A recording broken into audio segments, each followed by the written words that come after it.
style brain treatment was given to you. You are a robot, that's all you are.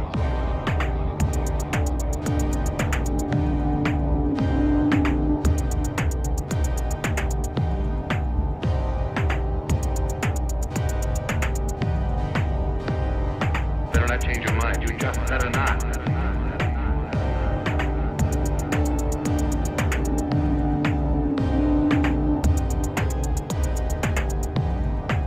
10, Better not change your mind. You just better 8, not. 7, 6, 5, 4, 3, 2, 1.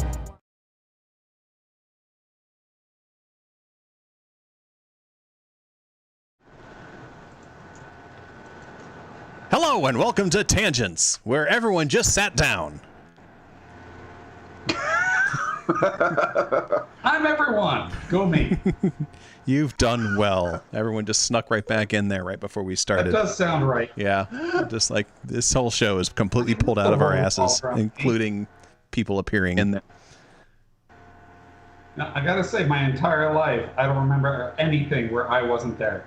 So this does make Yeah, sense. I guess from that standpoint, from your strange idea of what logic means, I guess it's true. Jeff, thanks so much for the raid.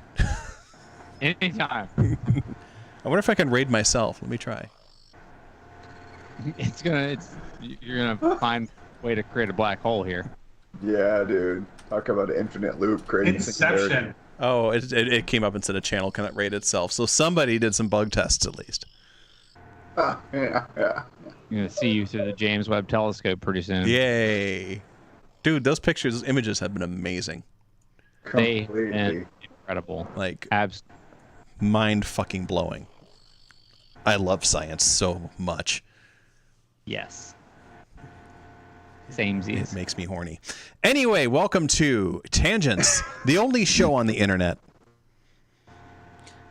Tonight we're talking about music technology. And Good. That'll be a nice change. I think so. As well as whatever else we decide to discuss within the next 2 hours, or 1 hour and 59 minutes, and 1 hour and 58 minutes.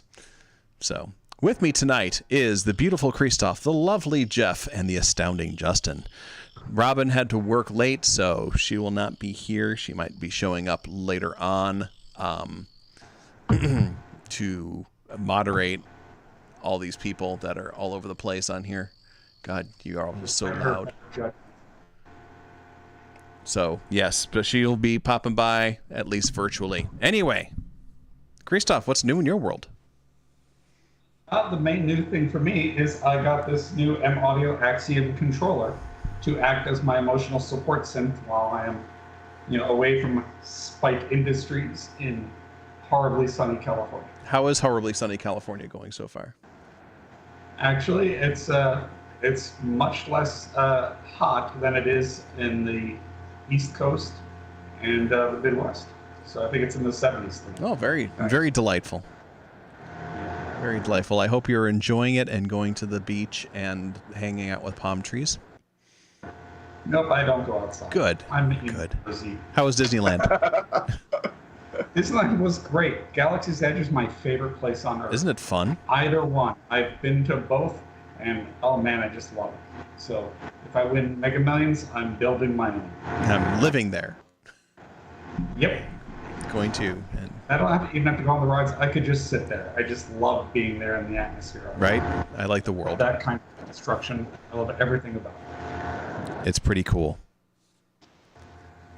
Well, I'm glad that you're having fun. Congratulations on your Axiom. I think you should change it to a Nexium, and then it can try to have sex with you randomly. You said you Nexus 6. No, that too. And that basic pleasure model. Anyway, speaking of pleasure models, Jeff, how are you tonight? Pleasurable. Yeah, How you are are. Being pleasured. And seeing that you're right below me right now. That was such a great Blade Runner reference, and it just happened so quickly. It was early on for a press call out. It's good. Yeah, you know. No, it's things are good. I'm doing well. Good. What's new in your world? I bought a giant very overblown mixer, and now I feel like I am sitting in some kind of mission control or just like actually a professional studio instead of my house. So I bought an Allen and Heath Q32 digital console because I was tired of lots of things, and it's been cool. I've been learning it. Crazy complicated, very good. I'm liking it. That's about it. I don't know. I rewired some stuff because it has 32 inputs instead of 16. That's a lot of inputs. That's a lot of inputs. Yeah, and they're like 32 quarter-inch jack plugs, which is really nice. So I that set up, and yeah, that's about it. How many inputs are you using right now? Right now, I mean, technically, right now I am using 30 of 32. Oh, close. Technically, 2 of them are unused, but I did the math, and if I plugged everything in, I have like 86 inputs. And a problem. What's your problem? Hi, my name is Jeff, and I have a synthesizer. Oh, yeah. Well, there's that too. Well, congratulations on your mixer. Hey. And it's nice having you here as always. And finally, of course, is the astounding Justin. Justin, how are you tonight? I'm well. That's good. You've been a busy man. Yeah. Yeah. Thank you, both of you, for your assists with my mixing duties. It's been very, very useful. Both your comments are very useful. I've just come to a very important conclusion, and that is I need to be good at mixing, and that's the first one. And the second one is I'm not. So working around that, it's just very, very painful and tedious, and there are days I just want to like jump out of the fucking window. But yeah, it's coming along. It's edging along, and that's good. In terms of playing with stuff, Jeff and I did a really good session with the S2400, and I learned a ton of cool stuff. Awesome. Of course, I immediately had to replace it with the MPC 1 because I had to update it, of course. I only have one stand for drum machines, which is a damn shame because I got a lot of drum machines. Yeah, and so that's really it. Just tinkering with the new firmware and some doing trials of some of the new plugins just to check them out. The only one I bought is the OPX4. Mm-hmm. I can see that. Well, cool. Congratulations. And I'm sorry that most of my notes were me talking about Miami Vice going to a haunted house and it being full of Colombian cocaine runners. Oh no! I wrote those comments literally at 5 a.m. So they were so good. If I ever released it on vinyl, I want to put that shit in the liner notes. That was so great. That was also pre-coffee too, believe it or not. Wow, Yeah. dude. Me pre-coffee sounds like grunts. So. John Haynes, thank you so much for the subscription. Thank you for subscribing for the past 31 months. What is wrong with you? No, seriously, appreciate it.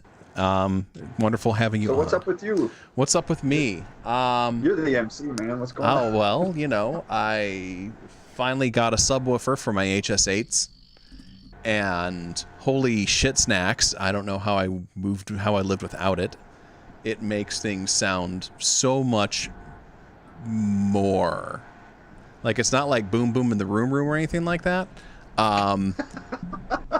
It's just everything, it just sounds more, and you can't see how the room's set up for the viewers at home. But basically my main desk is an island in the middle of this room.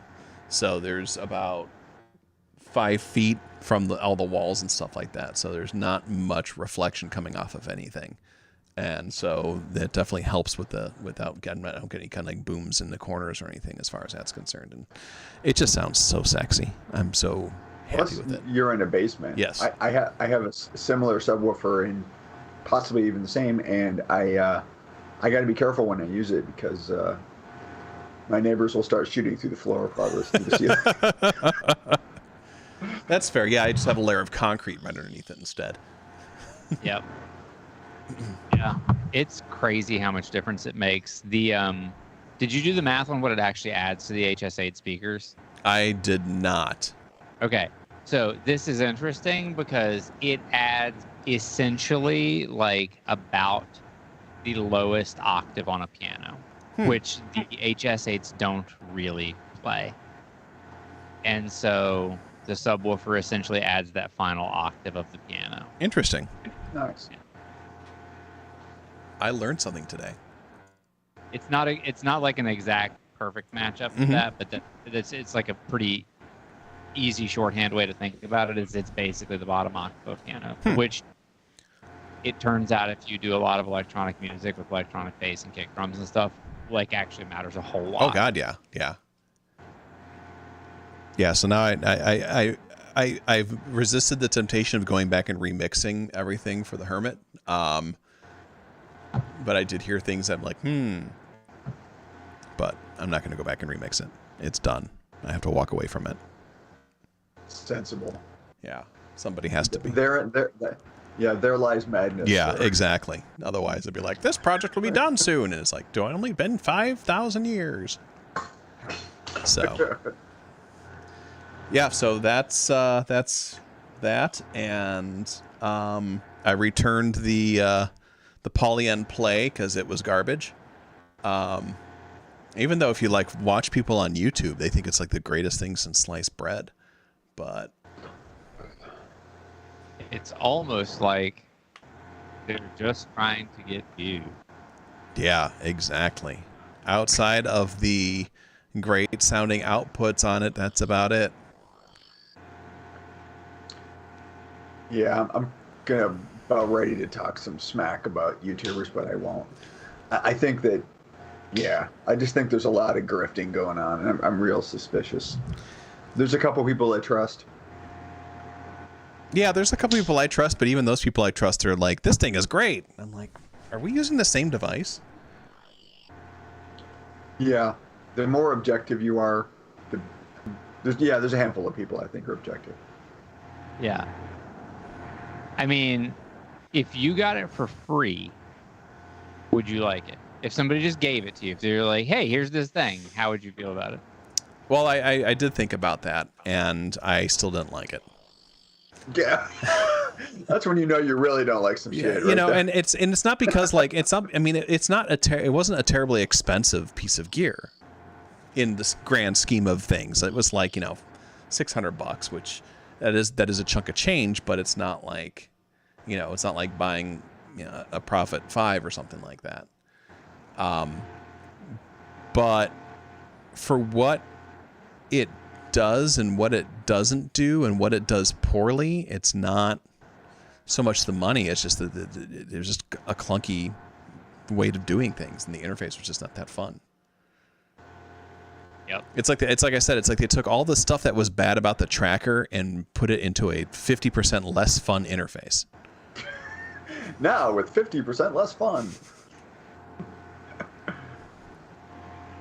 I only said that because you didn't. Yeah. You usually deliver those so well. Well, I appreciate you backing me up. That's good. It was a rough facsimile of Andrew doing that voice. Now with 50% less fun. So yeah, off it went back home. So and with that money, I got the HS8 subwoofer instead, and I am infinitely more happy about that. And it is a lot of fun when you turn it up. Oh yeah, yeah, I've done that too. But yes. Which unit did you say you got instead? What's that? What unit did you say you got instead? I got the Yamaha HS8S subwoofer. Oh yeah. Yeah. Yeah, bass is fun. Oh yeah. Boom, boom, boom. So yeah, other than that, apparently we're going to be putting out a couple more records pretty soon. Coming soon on Ix, we've got the next single from Subsoma. I know, that's exciting. and there's a brand new act, which is funny because it's just like there's a brand new act. There's another album from Justin. One of my multiple personalities, apparently. I love that you have multiple personalities. I mean, I don't even think it's a disorder anymore. Let's face it. So do we want to talk about that a little bit, Justin? Yeah, sure, I guess. Project's called Ghost Terminal, and honestly, Jeff and I came up with ghosts in our names completely without commiserating. But very different kind of project than that, and anything I've kind of done before-ish. If sort of the Still Planet project was kind of a nod to the Berlin School, this is more of a nod to the sort of John Carpenter space. Mm-hmm. Some people would sort of put it into like ambient, sort of synthy, wavy, but I wouldn't really put it there. It's more of a tribute to late 70s, early 80s horror movies. That's kind of how I'm going with it. Obviously, totally instrumental, so atmospheric, and yeah, working on mixing that. And I don't have an ETA on the release date. I haven't finalized the art, although I did do something weird. Is this for the cover? I think I included a PNG file in there, but it's actually progressed quite a bit. I was inspired by this artist, and I can't remember her name. I'm going off on a tangent here, but she's an Amiga artist, and she lives in New York, and she's probably in her 70s now. And she does, she writes C++ code to generate graphics. So it's not just some piece of software. She does it at a very low level. Wow. So I decided for fun that I would write a terminal art program using Python and shell scripting. And so I know I need to get a life. So I started finding weird sort of algorithmic. So it's actually a kind of a video now. So now I just need to do a good screen cap of the video in a still mode and turn that into the cover. So. Well, I would say, hi, SynthLab. Thanks for joining us tonight. I would say that if you want to, we can actually put it into a video format and put it onto the Ghost Terminal Bandcamp page along the top for a header, because we can do that kind of thing. That's what I did with Plasma Blackout. That would be cool. I've seen bands do that on Spotify, and I think that looks cool. Mm-hmm. Well, that's awesome. I am looking forward to putting that out. Yeah, it's good. Yeah, I'm into it. Yeah. That is about it. I love John Carpenter and that 80s horror synth sound. It's good stuff. All right. Well, we have some news. It's not as newsy as news nights usually are. Things have been a little bit slow. But we'll also be addressing why. We'll also be addressing who? Why? Why it's been slow? Yes. Slow, and actually, that's going to be the first thing we're going to talk about, because this will take up the next day. Hope you brought a snack. Oh my god. So I came across this story on Synthtopia yesterday, and it got me thinking, and figured we can all kind of dive into this, because this is something that we had discussed a little bit before in shows past, and that is the dreaded supply chain issues. And those supply chain issues are kind of killing some of the synth manufacturers now. And I don't know if who wants to pop up the news stories tonight as we go through this. Thank you. So yeah, Synthtopia put this thing up. Supply chain issues are killing synth companies and making it impossible to ship new designs. Which that's a mouthful of a story title, and definitely sounds a little bit eye grabby. But they do make a couple points. Future Retro, the synth manufacturer, recently decided to close its doors. SynthLab says Soma's been asking online for ICs right now. Synthesizers.com just put itself up for sale. Isla Instruments, they finally got some parts that they ordered for the next run of S2400 sampler after a 2-year wait. And of course, Behringer has announced 5,000 synthesizers and said that they're not going to be ready until they have the service parts again. the analysis is that the U.S. tax policy in 2018, when the then President Trump imposed an import tax on things from China, and that has not been repealed. So that's one thing, even with the new president in there, and that's like a 25% tariff that is not being absorbed by anybody other than the consumer. So prices have gone up, and so things just got One thing more that's weird expensive. about that, and obviously I don't want to delve too much into politics, but from a macroeconomics perspective, the only time you would want to do that would be in sort of a trade protectionist status, right?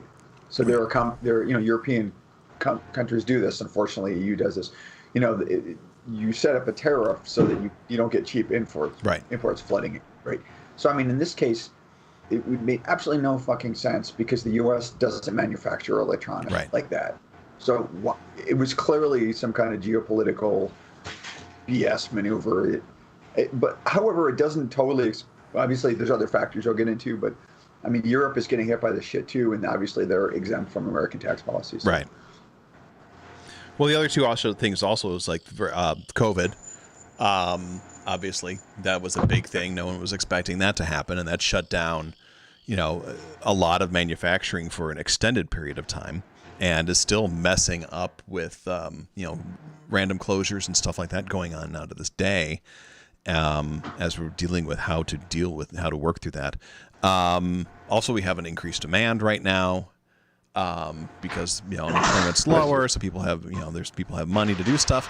Inflation is going up like crazy right now as well as we teeter on the edge of another recession, and plus we're starting to see some of the effects of global warming, with things like power grid failures and fires and other things like that, and just like shit weather. Dumping on things a lot, and then now with the war going on in between Russia and Ukraine, is also going to be hitting things hard too. Yeah, I mean, it's just geopolitical nightmare. Yeah, and you start to realize just how fragile these markets are. Mm-hmm. Really, it's pretty intense. and it's getting to the point now where even the larger manufacturers of technology and stuff like that are getting hit really hard with it as well. I know, my day job is a Apple business consultant. I know that I can't get clients computers for at least a month right now, no matter what they want. Yeah. There's nothing out there. So we're looking at that kind of thing, and that's Apple. yeah, that's which Apple. carries They have a lot of money behind them to get that shit. Yeah, it's kind of like when everybody's starving on the desert island, and they're like, "Hey, I got lots of money." Yeah, yeah, exactly. It's like, yeah, okay, bud. And it's also affecting very large corporations like Toyota and Lexus, who can't manufacture and deliver cars because they're waiting for these ARM-X7 chips. Yep. And that's the same chips that Behringer is waiting for. Yep. So, I mean, now Behringer, little synth company, not a multi-billion-dollar company, but Toyota is, and they can't get the chips. And when they do get the chips, they're going to hoard them. Oh yeah. Yeah. Absolutely. John Haynes says, so the next batch, he says that Hack and Audio are having trouble sourcing parts for the Continuum Mini. So the next batch are going up in price, and the bet on it will be either red or black neoprene. Dream Cadaver said, it's as though basing all decisions solely on short-term profits leads to bad outcomes. And Singularity Official says, you're an Apple consultant. I want to get either Mac Studio or MacBook Pro sometime. Well, me too. Actually, no, your opponent just got his Mac Studio today, or yesterday, I think. So check in with him to see what he feels about that, especially from a streaming standpoint, because there's not much out there about about reviews on how well it works in streaming. Anyway. Yeah. So there is an inventory philosophy called just-in-time. And basically you hold off getting inventory until you need it at the last minute for production.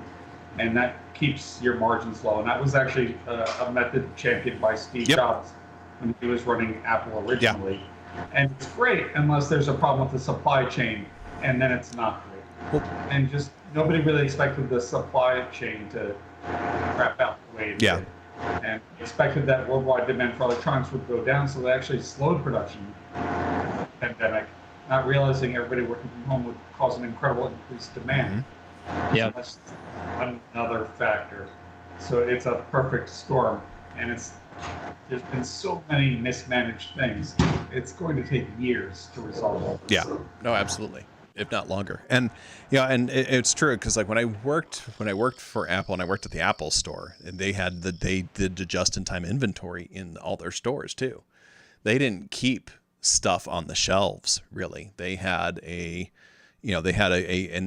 very finite number of equipment there because they didn't want to have old machines sitting around. So Yeah. that was the thing. That model is an interesting one, and it really kind of developed in grocery stores, and grocery stores do what they call investing on the float, which is essentially you make some money, you sell some stuff, and what they do is they invest whatever sort of like short-term cash they have. They defer their payments to suppliers, not any kind of like bad way, but like if you have a payment that's due in 2 weeks, what they do is they don't pay it today. They hold it until that time, and they invest the money in the stock market or in bonds or whatever until then, and then they turn that back around. And that's one of the reasons that grocery stores have been able to sort of like remain profitable for a lot of years. I think there's something else here that's going on too, which is it's related to all this stuff.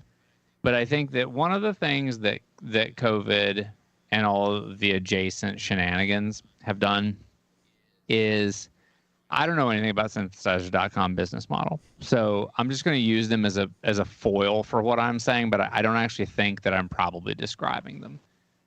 I don't know if synthesizers.com has a good business model. They're selling 5U models here, like 5U Moog clones. In a world where demand for 5U Moog clones is like through the basement floor.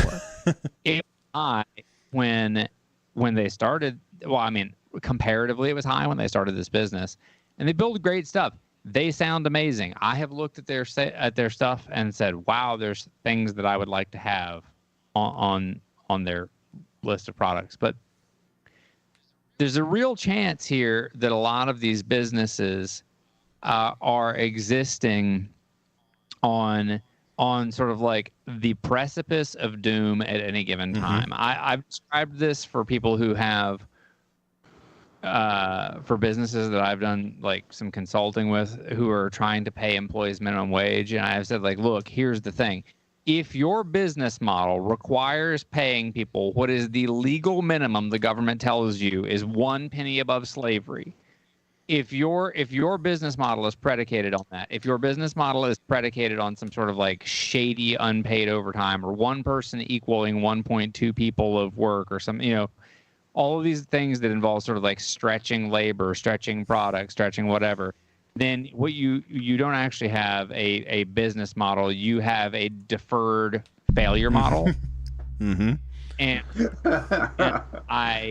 I think that there's probably some of that's going on here too with a lot of these companies. Like, again, I don't know. I'm purely speculating. I don't know anything about any of them specifically. But the companies that we're talking about here that are going under, they're all fairly small businesses who are comparatively more vulnerable than Toyota. Like, Toyota could not sell a car for probably 10 years and would be fine. They would not like it. Their shareholders would be angry, but like they would be okay. They would make it through with lots of complaining and some sacrificial layoffs or whatever. But I really wonder how much of this is these are companies that were either so early stage, like Isla is a very early stage company. They could be doing everything right, and they are still just so new that they just don't have enough like cooked up in the bank to weather the storm.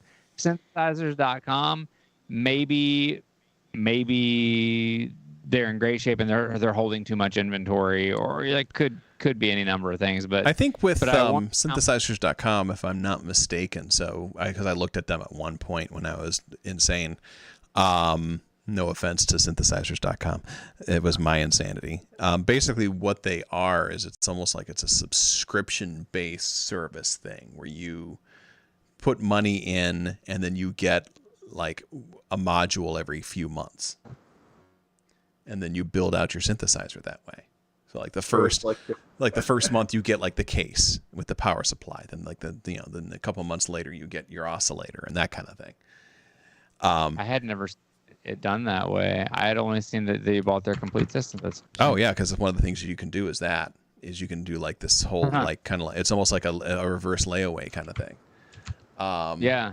And I think that one of the reasons why that they do that kind of thing is because they might be, the manufacturing base might be like 3 guys or something like that. And so yeah, makes sense. So I would imagine they don't have a huge inventory on hand. Yeah. That makes sense. But with any of these folks, I guess, like I wonder how many of these problems, I guess, the cleanest way that I could state it is, I wonder how many companies are experiencing problems caused by the current conflagration that we're seeing. And I wonder how many companies are experiencing problems that have been exposed. Well, I think probably both, but it's like they're kind of the low-hanging fruit, right? I mean, that's the problem is, you're right, if you have a business model like that, the slightest undulation is going to screw you over, and something this bad is going to screw you over really bad, right? Yeah. And I can't, I don't know about every industry, but the industry that I work in has seen, price increases that we are facing from suppliers. And I've heard from other friends that are working in sort of like similar industries that either have futures, like a lot of what we do is t-shirts, so like cotton has a futures pricing. I wonder how many people are actually not able to keep up with passing the cost along to consumers. That's where a lot of the inflation, of course, is coming from. As companies are getting squeezed, they're passing the prices on because they're but are they passing it on as much as their cost increases are coming? It's a wild situation. It is. I wonder how much synthesizers.com is selling themselves for, because like I could own a synthesizer company. That sounds cool. If I have money to afford a synthesizer company, but I mean, like, hey, who knows? I got a soldering iron. I mean, I bet they'd probably keep the company running if somebody financed it. Really, I bet what they really want, honestly, I bet that they would be really interested in taking on sort of like a majority stake investor. Probably. Yeah. And then just keeping doing what they do. Yeah, I can see that. Yeah, well, I mean, but this story addresses 2 things. So yeah, some small companies are going to drop, but then there are very large companies like Toyota and Behringer that can't release their products because they have this shortage. And we know that Toyota has inventory for everything else in the car, but they just can't roll it out. I mean, they've got tires and they've got the steel and the glass and the wiring, but until they get the chips in, they can't release them. And so this shortage creates not just, so like I know somebody who wants to buy one and the dealer just can't get it. And it rolls out, and it's such a widespread problem that rental car agencies that sold off their inventory at the beginning of the pandemic, they can't get new cars to replace their fleets, so it's hard to get a rental car. And, so I ran into this problem because, my catalytic converter got stolen, and the supply chain shortage meant that they couldn't get me a new catalytic converter. And they couldn't get me a rental car reliably either because of all these demand things. So, and I have to wonder now, I know Behringer probably, they've got a lot of inventory of other things to sell, and it's a large company. They can weather this storm. On the other hand, I know that they have production lines that are probably sitting shut because, they don't have the chips to roll these synths out. And I know they can retool these lines, and there's a cost associated with that. But after a while, I mean, how long do you keep your employees sitting idle before it's like, hey, please come back when we have these chips. Right. I don't want to lose your talent, but it's a risk. Mhm. So, and then you've got this constant overhead when you're not really producing, but you want to keep your staff because you have trained them to do these things. Right. Yeah. So, and we're seeing this effect that they've announced a lot of synths and they can't release it. So, and we know from, in the beginning of COVID and before, they can release a synth a week. Yeah. They're like the Cherry Audio of the hardware. That's true. Remember back to we did our end of year or first of year show. Yeah, And our- predicted that this would be the problem Yeah. this year. that was, I mean, I think a few of us talked about this, and my prediction was that people were going to go harder after VSTs, and I stand by it. I think it's becoming more and more true. Yeah, and I think that, and we also just I remember because that's one of the reasons why when I saw the story, I'm like, we should probably talk about this because we should, this is something that we had a prediction of, and since now that we realize that we are all Chris Well the Great, that we know all and can see into the future, but we're seeing these kinds of like software update madness as well as like VST madness and stuff like that. Look at like what MPC's doing now with what Akai's doing with the MPC, where they're adding pretty much VSTs into that box, and now they're, instead of rolling out new improved hardware, they're just doing the same stuff that they have, adding a keyboard to it. So they're combining an MPK and That's great. and I mean, MPC. But now they're adding some, and I think that more companies should be doing that. Yeah. I mean, they should be more. All of these companies should have been more parsimonious in the first place. I mean, Roland was like the vSanth, which I just sold, which every now and then I wince because I still loved it, but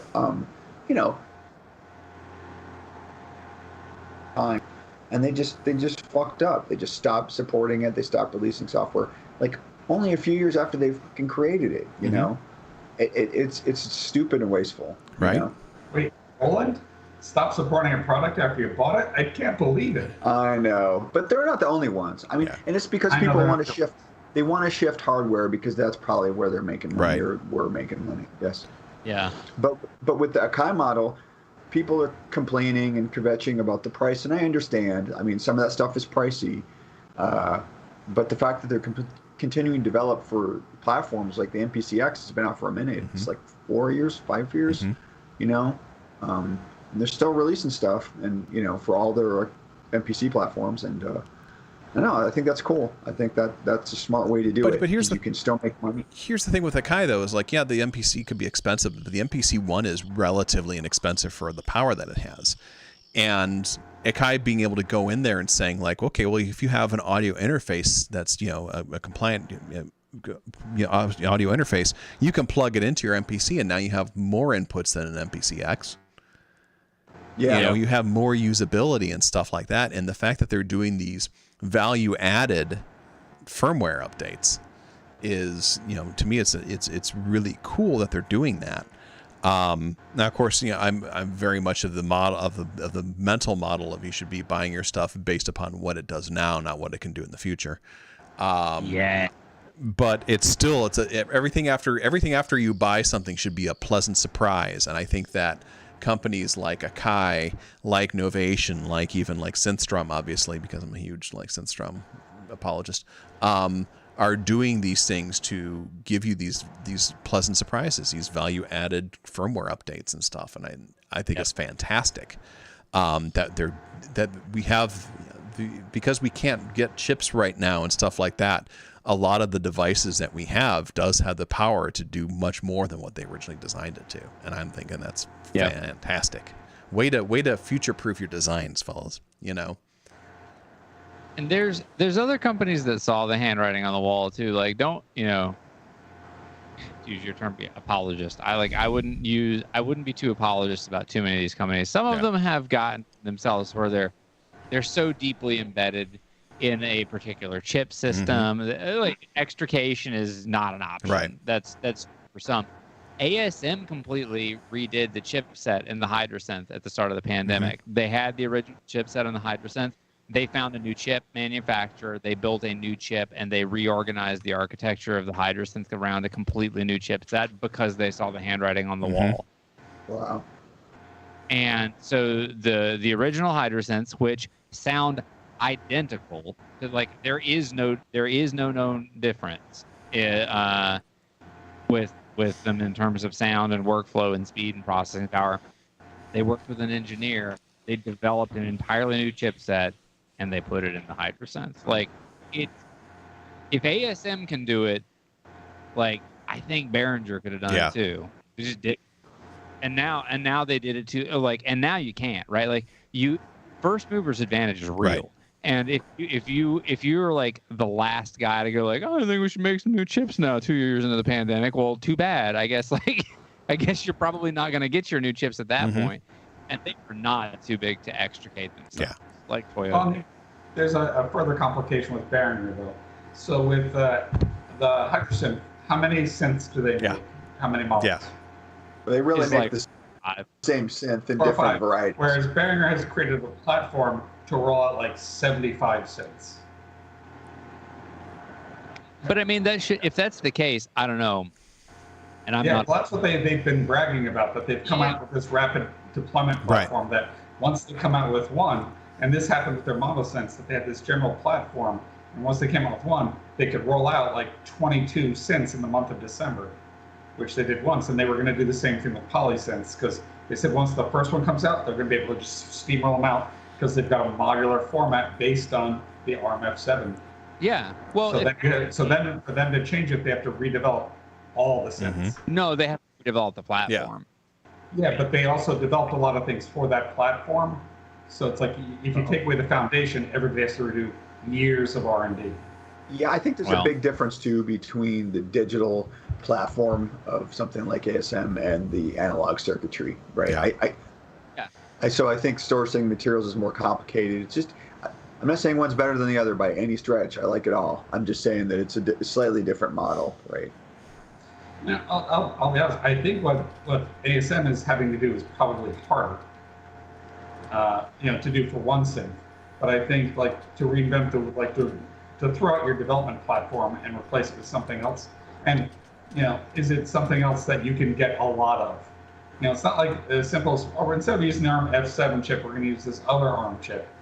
And it's like, if you're going to go to something else, that's not like ARM based, then you need to hire new developers who know how to develop for that chip. Sure. And any of this is an assembler and not like a high level language. That's a nightmare of a migration. Yep. And I think when they, for example, when they released the Pro 1, people didn't really like envelopes. And they came up with the firmware that fixed it because the envelopes are digital. Right. Yeah. My guess is that update is an assembler update, and that's what made them faster than that chip is for that speed. And that kind of stuff is difficult. Nobody uses analog envelopes anymore. Not even sequential. Yeah. Very true. As long as the shape is right, it really doesn't matter. It really doesn't. Yeah. Yeah. As long as I can tell you as a Prophet 600 owner that before the Gleegly chip, like using a Z80 processor to like run your envelopes is a bad idea at 92. But nowadays, like it makes absolutely no difference. And the fact that they could slap like a little Arduino board on my Prophet 600 and the envelope sounded just as snappy as any analog I've ever heard. Yeah. And I remember back in the late 80s, well, in the 90s, there was a lot of arguing over linear versus algorithmic envelopes, because analog envelopes are always algorithmic. Right. And so, you can hear the difference. And I remember on my Kurzweil, it could do both, and there was a trick that you could do mathematically to convert one to the other. Because if you take a linear envelope and then you modify with a linear, it turns into an exponential. Weird. That's just the math of it. So there are tricks around it if you have enough modulation. It's one of those things. But if you can do it digitally now, and now the processing is fast enough to do digitally, For sure. it's totally fine to have digital envelopes. It's not as hard to emulate an envelope as it is the characteristics of the Sure. Well, one of the other sort of fringe benefits is like with the Prophet 5 or 4 that I have, is that they've got that little vintage knob on there, right? And that's only made possible because you're controlling a lot of those parameters digitally. Right. Like, Absolutely. So what do you all think? Should we buy synthesizers.com? I mean, among the four. If we buy synthesizers.com, then that means that we're going to have to put up with having to own synthesizers.com. can we just buy the domain and put pictures of Sean Connery on there? We had to change the name of the place to synthesizers.com. Wasn't it that famous squatter that sat on SeanConnery.com for a really long time? There's like a whole saga about that. I don't know it. That's very funny. I don't know it either, but that's shitty. Yeah, it happened in the 2000s, and like he was like, whoever he or she who was squatting on it was making this weird fan plea to Sean Connery to contact them to buy the domain. It's very weird. People are so strange. They certainly pick weird battles, don't they? Very. So if we bought synthesizers.com, what would we turn it into? Symphonies. I think we should turn it into like a family-friendly recipe site. I mean, I don't know. Like, honest answer, if I bought synthesizers.com, what I would do with it is I would go hard after affiliate revenue, and I would turn it into an SEO farm, and I would write synthesizer reviews, and I would write blog posts, and I would put up content on it, and I would use affiliate links. And I bet, hey, synthesizers.com, here is some free advice from a person who does this at very large scale. You could probably make more money off of this plan. And I would do your consulting for you for free just to help you survive. I would help you do this. If you're watching out there, synthesizers.com. I bet that you could make, I bet you could turn that into an easy 7-figure business in a year. That's my guess. Tangents brought to you by synthesizers.com. Yeah. I mean, there's just so much domain authority there. There's so many backlinks that exist to it. There's so much just SEO juice to be squeezed out of it. And if you went to Perfect Circuit and to Amazon and you went to all these other places and you built up this affiliate network, I think you could build up an affiliate network there pretty easily with Rakuten and Honey and a few others, and just get some link juice going through it, build up a pretty good network of stuff like that, and then sell it off to somebody like Sweetwater. Wow. That'd be my business plan. There you I go. like it. I bet you could flip it for probably like no joke. I bet you could probably flip it for 10 million profit in under 5 years. I would sell it to Nick Bat. It's not called pulsewithmodulation.com. But he could That'll change. help. He could say synthesizers.com now with pulse width modulation. Is it? I'm I know. Pulse. I'm just in awe of Jeff's like slick, like technocratic skills, man. That's pretty awesome. I know, right? Jesus. So you could buy pulsewithmodulation.com for $37.95. That's $3,795. I want sharks with freaking And lasers. pulse width modulation. And This is 50% less fun. Thank you, Dream Cadaver, for bringing it around. Oh man, what if we bought nopwm.com? I bet that's free. We could be the I bet it's anti-Nick Bat site. Yeah, $13.99. It's free. Okay. We put up. Oh no, it's not. Nopwm.com is taken. Domain made. What's there? I hope it just goes to like Sonic State. What I wanted, it's just being squatted. It's nothing. I bet we get it for not a lot of money.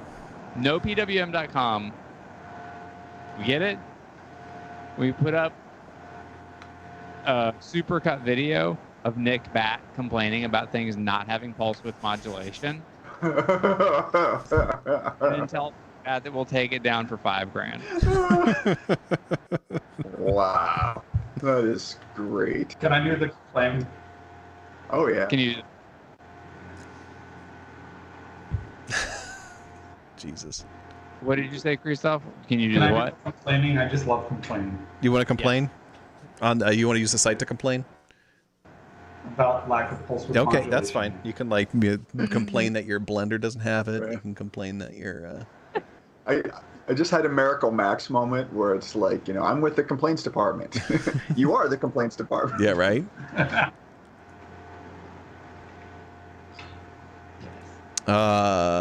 Goat Center. I don't know what the stars are. Isn't blank the anti-sonic Nick site? Yeah, so for anyone who doesn't know, whenever you type a link into the chat, Okay. automatically censors it into 3 asterisks, so we don't see it. Even moderators don't see Yeah. Oh, it. okay. So the only way you can send us a link is if you whisper it to us. So you have to do what the bots do, which is just put spaces next to the periods. There you go. John Haynes says PWN is market leader for electronic price displays with more than 40 years of experience. Oh, it does sound legit. That's boring. Okay, so yeah. Is Behringer.com the anti-sonic Nick site? I don't know, because I think some of Behringer stuff does have PWM. Yeah. He said some nice Yeah, things. he says about- nice things about Behringer. He's Both pretty level. models, even the Pro 1 have pulse width. Yeah. It's just kind of a meme because he's He's the pulse width guy. He is. That's what he It's a does. self-referential meme. I have a Sonic State T-shirt that is a takeoff of the Unknown Pleasures album cover from Joy Division, but it's all like a bunch of pulse width modulation waves, and it says "un-PWM pleasures" on it instead. PWM known pleasures. It's so dumb, but that's why I bought it, because I thought it was so dumb. It's very good. I enjoy Nick. I do Cat, too. though. I enjoy his think he's videos. great. That's just him. I don't know him, but I really like his videos. I find him to be pretty. I think delightful. that if considering that they just rip off our show, never mind the fact that they've been doing it for like 80 times as long, but that the fact that they rip off our show, even though they do Yeah, that, they're still okay. It's not our fault that they went into the future and stole our idea. I know, right? Totally. he's a pretty talented musician He is. too. I've always been like more so than most of the sort of like reviewer types. When Nick's like, "Oh, let me demo this thing," I'll just whip together a jam and it'll come out and you're like, "Yeah, I could listen to more of that. Could you keep going? That was pretty good." Well, he Plus did that. he's He did the good. remix of Tom's Diner. He was in Goldfrapp. I mean, he's done a lot of stuff. So Well, Yeah. Not to mention DNA. yeah, DNA. And so what's weird is his sound design's on point Mhm. too. Like Yeah. he sold me the goddamn Rev 2, that son of a bitch, because of the patch that he did for that demo. I was like, oh shit. So Yeah, he got me hooked on the 100% peak. Justin. yeah, he's done a lot of great reviews. And I think we've talked about this before, but there's this sort of different styles of reviews. There's the like goofy, sort of like real high level, stupid reviews. Then there's like Lupop, who makes like 6 hours, like, of content, and which is great. I'm not knocking Lupop, but I think what Nick does is kind of artistry, because he's like, I'm not gonna waste your time. This isn't a walkthrough of every feature, but I'm gonna demo what's really great about this unit and make it, digestible and Mhm. fun. And I think that's hard to do. I think I would be hard pressed to do that, and so I think he's got talent doing that, honestly. Which synth is it that he got you to buy, Justin? At that point, DSI Prophet Rev 2. And I think he had the 16 voice one I have. I didn't buy the keyboard one. I have the module. So behind me there, next to the Prophet 6. But yeah, because I'd always back in the day lusted after a Prophet 8, and it was just not an option. Yeah. It never happened for me. And it's really the same thing. It's just got more modulation and effects and stuff. So It's still lovely.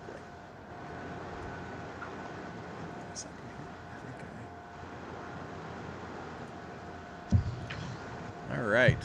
Well, I think we that's better. Talked enough about that.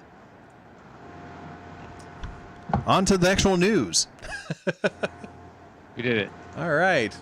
So that was like the first hour. Told you we could talk about that for a bit and go off on tangents. So our good friends at Korg have introduced the PA5X Professional Arranger. At long last, if you are into arrangement synths, then this behemoth is for you. Do y'all know what the difference between? Does anybody know the differences between a professional arranger and a workstation? No. I think it's audio accompaniment. It's accompaniment. So professional arrangers usually have really deep, often like very good, very realistic accompaniment, and they have speakers usually. Yep.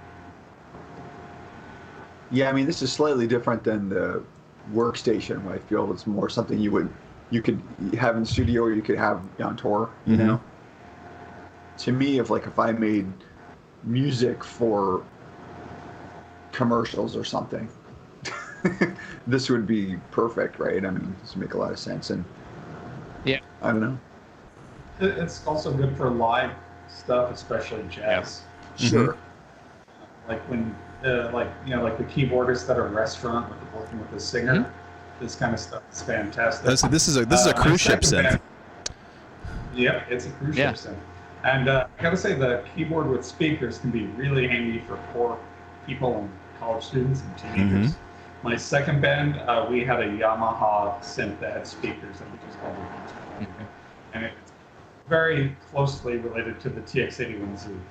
And we could take an external input into those speakers, and we could run an entire band practice just through that one synth. And it was Wow. enough. It wasn't great, but it was enough that we could get through the practice. Yeah.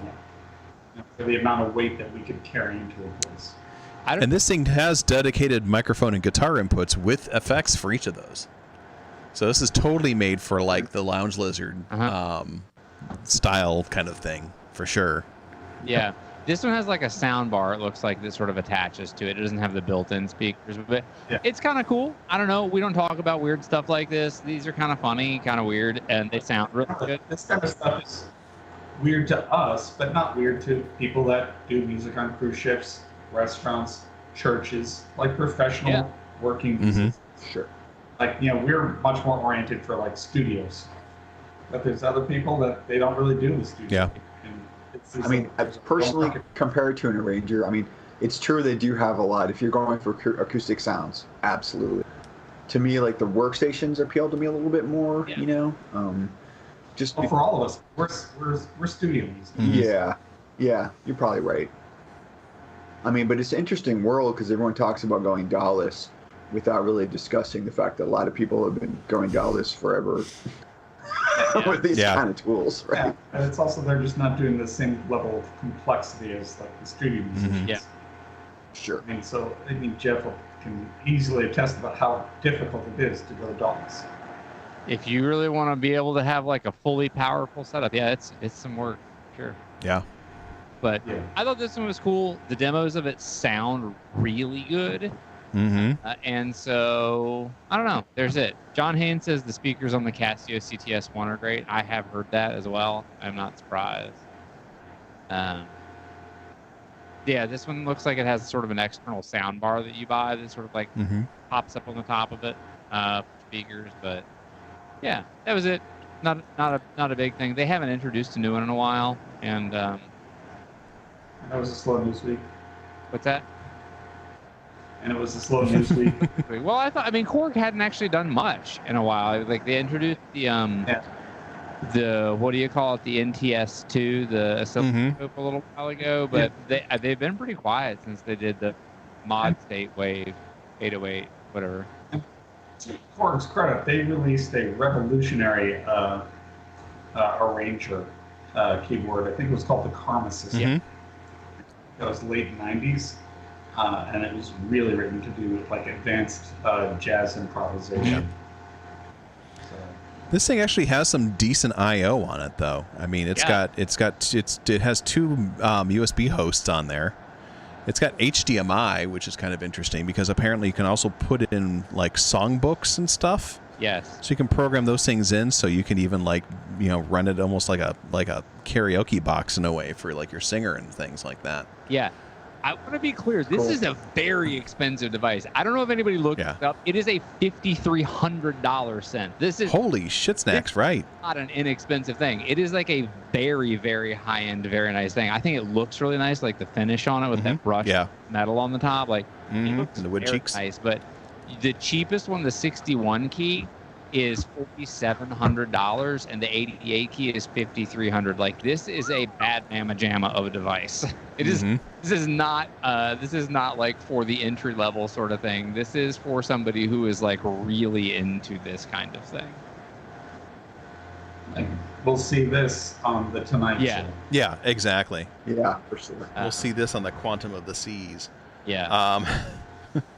But the demos and everything that have been played with it, like it sounds real good. You gotta like the sounds that it makes, but it does a very good job of making them. Yeah. That's awesome. So there you go. The PA5X. If you are a professional performing musician, this is looks like the new standard Yeah, it's the for one which to beat. all other professional arrangers will be held against. So good job, Korg. So a while back we discussed what has clearly been the best, most powerful, coolest, most amazing mixer ever made. The Allen Heath Q30. I am, in fact, not talking about the Allen Heath Q32. I am talking about the Teenage Engineering TX6. The mixer that you could accidentally wash in the laundry because you left it in your pocket.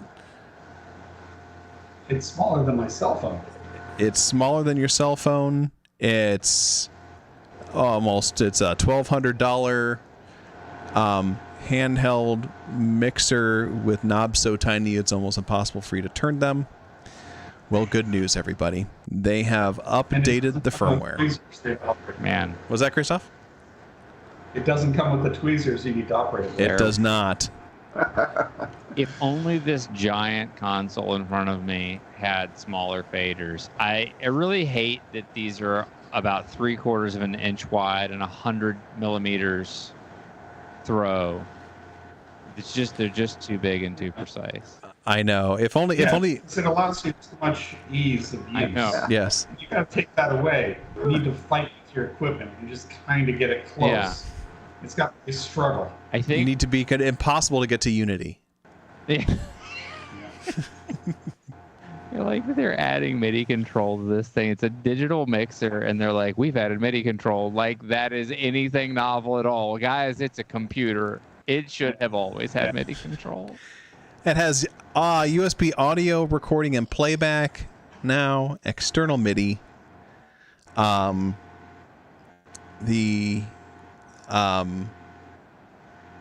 Yeah, it's a little groove box. It's a MIDI controller. It's an effects processor. Does it have the Mackie protocol or Huey protocol, so you could use it as a DAW controller? That's like not a smart ass question. I'm actually wondering if it does. It doesn't say that it does, but it doesn't say that it doesn't. I'm gonna guess it probably does not. That would have been. Um, That would have actually. I mean, like, it's too small in my opinion. But somebody who thinks it's not too small isn't going to think it's too small for whatever. But they could have done that too, probably fairly easy. Like, Mackie implementation is essentially just like it's basically a translation layer between MIDI and your device. They could have done that. That would be cool. Huey's a little harder, but Mackie protocol is easy. Yeah. What can you? I mean, I would imagine that with the MIDI control, being able to control things like on your, like if you're using like a phone DAW or a iPad DAW or something like that. Yeah. But at the same time, this thing you can record directly onto this thing as well. Mm-hmm. So you don't even need your DAW. So this is a DAW-less, pocket-sized jam device for $2,000 or for Did you order $1,200. one? Have you ordered one yet? Yeah. You Go had, with you. you had me until the price, and then it's even then. I just got a lot of drawbacks, but that's just ridiculous. It's really very crazy. Yeah, it really is. You need a mix that'll fit in your high school backpack so you can jam with your friends. And your dad owns a dealership, and we got a mixer for you. And you don't Or have it's a a big- box or a Zoom H6. Right. The porta capture. That's the one that looks like the squid, or any of the assorted 732 various little mixer majigs that Zoom makes that have drum machines built into them. There's like 40 of them at least. Yeah, I actually like the Zoom guitar pedals. I'm not gonna lie. Actually, they're good. I mean, if you're into like sort of very lush guitar sounds, they're the fact that they're sort of cheap and digital is actually a pro rather than like. Yeah. Yeah, Zoom's awesome. I like a lot of stuff. I just They, picked up this handy 4-channel Zoom headphone amplifier. Oh, nice. I'd still be using their audio interface if they didn't not support M1. Womp womp. Yeah, I like them a lot. I have an OG model H4n that I have used for many years, and it's real good. Mhm. I have liked it a lot. And then they make those what are those things called? I'm trying to figure it out here real quick. They have this whole series of these. They're kind of like Porta Studio like devices. How about that? They sell field recorders. Is that what you're talking about? No. So, well, they have like the R20 is one of them, and it isn't as small as the other thing, but it's like it's a Porta Studio essentially, and it's like this big, and it's got a drum machine in it and a big screen and everything else. Nice. And they make, I mean, like it's this big and it's like $400. They had that one. They had one for a while called like the R8, I think. R8 is it's a digital mixer multi-track recorder. It's $279. It has multiple ends and some faders that you can use in a drum machine built in, and you can actually record and edit songs on it. And then it's also a DAW controller. But is it really, really tiny, and does it have like sliders that are impossible to like get close to where you want it to be? Unfortunately, it does not. No. Can you press multiple buttons with just your thumb, therefore ensuring the fact that you're going to inevitably press the wrong button at least once per every time you use it? I mean, it's going to be difficult. I do think it's going to be difficult. Yeah. I don't know. Here's the R16. This thing's like a pretty good, credible competitor to some of the Tascam. Yeah, that's for making music. What this is for is you're at the Starbucks, you pull out your OP1 and your OP1N, and you need to mix them together in front of all your coffee-loving friends. Bam! You show people that you're a teenage engineering person. You've got the teenage engineering mixer. You are the king of the hipsters. You set your aloe plant down beside. Or you got a Dallo plant. Make sure your succulent is ready to go. And a wool beanie. You know, Mhm. Oh, yeah. Yeah. You gotta have. and an IPA. And a fresh crack. Your ironic mustache. Yeah, and then all you need is the script from the vendor telling you exactly what the fuck to say, so you get paid. Perfect. Then you're an influencer. Get on YouTube. You can do it. That's funny. I think Dude, we're the there. R16's out of stock. They've I bet the new one replaced it. That's what it was, I bet. Huh. Or yeah, I wonder if that was a chip shortage too. Maybe. All right. So yeah, the Teenage Engineering TX6 mixer firmware update allows you to get that $1,200 mixer up to spec, or buy one that's cheaper and you'll be much happier. Buy a 1010 blue box. Yeah. Yep. That way you have the same exact issue with having the really teeny tiny jacks to plug in, those little 1/8" jacks, and you can only get like certain types, but it's a lot cheaper. All right, our next story here, the SP404 Mark II from our friends over at Roland has been updated as well.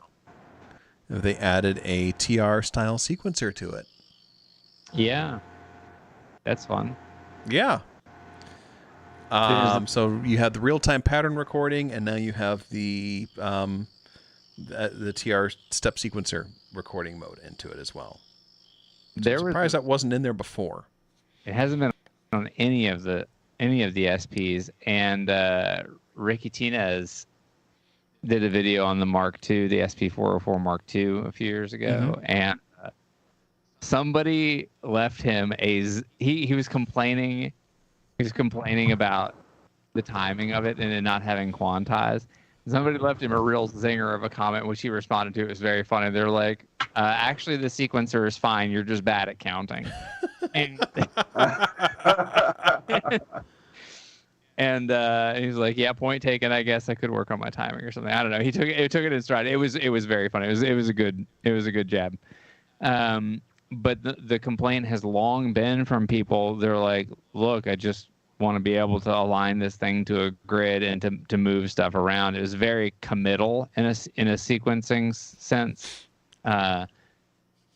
So this is going to open it up. They're making the SP404 pretty compelling for people who want to have this kind of a sample, like a pad-based sampler. It's very affordable, sounds good, does cool stuff, and now you can actually sequence with it. It seems weird that Roland, who, if they didn't invent, pretty much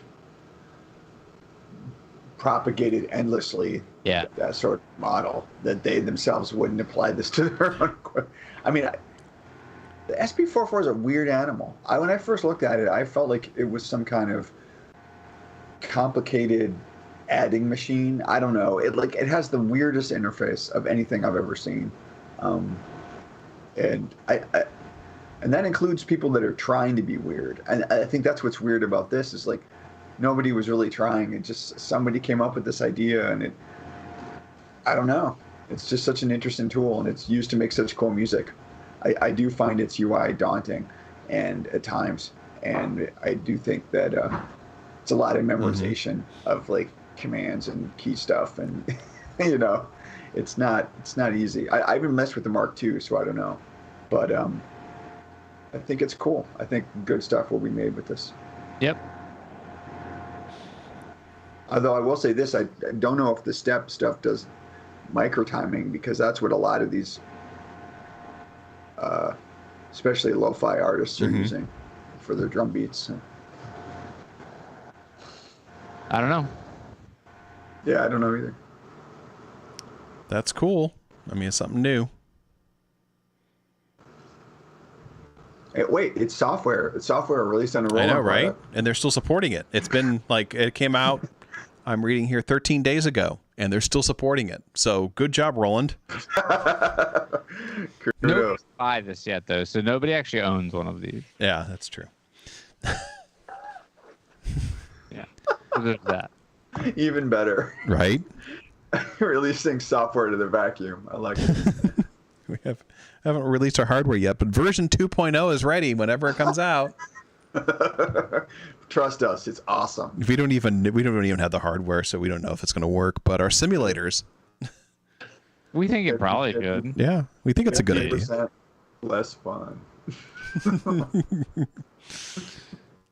Oh, yeah. So there you go. The Roland, if you have an SP404 Mark II, get that 2.0 update on there, so you can have some of that stuff Well, going on. sport devices are envious. Yes, that round screen. That round screen, man. I don't think I own anything with a round screen. Was that you, Christoph? That was brilliant. Whew. Yeah, I don't own anything with a round screen. Man, I am kind of envious. No one owns anything with a round screen since 1930s television went out of style. Round screen ever mass produced. Right?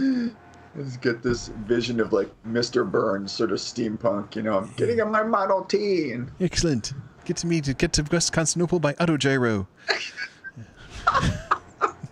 Hoy, hoy. ahoy, ahoy. Yeah, which is that sort of nod to God, was it Edison? Who was the Alexander Bell.